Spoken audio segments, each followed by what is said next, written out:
Chennai OMR ECR சாலையை இணைக்கும் பாண்டியன் பிரதான சாலையில் மழைநீருடன் கழிவு நீரும் கலந்து குளம் போல தேங்கி நிற்பதால் வாகன ஓட்டிகளும் மக்களும் அவதிக்குள்ளாக இருக்கிறார்கள். கூடுதல் தகவல்களை செய்தியாளர் வினோத்திடம் கேட்கலாம். வினோத், இதனால பாதிப்பு ஏற்படக்கூடிய சூழல் இருக்கிறது, அதிகாரிகளின் கவனத்திற்கு போயிருக்கா? விவரம் என்ன?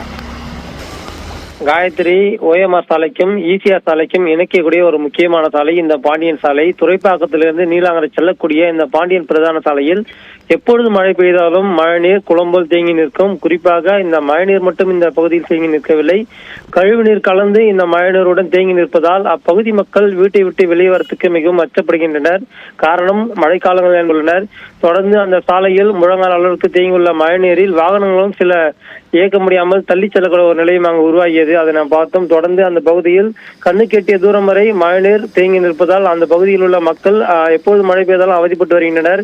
சென்னை மாநகராட்சிக்குட்பட்ட அதிகாரிகள் இந்த பகுதியில் ஏற்கனவே எப்போது மழை பெய்தாலும் இந்த பகுதியில் மழைநீர் தேங்கும் என்பதால் முன்கூட்டியே ராட்சத மோட்டார்கள் வைத்திருக்க வேண்டும். ஆனால் அந்த பகுதியில் தண்ணீரை வெளியேற்றுவதற்கான எந்த ஒரு மோட்டார்களும் அந்த பகுதியில் வைக்காததால் மழைநீர் சுமார் 2 மணி நேரத்துக்கு மேலாக அந்த பகுதியில் குளம்போல் தேங்கி நிற்கின்றன. காயத்ரி, நன்றி வினோத், விவரங்களை வழங்கியமைக்காக.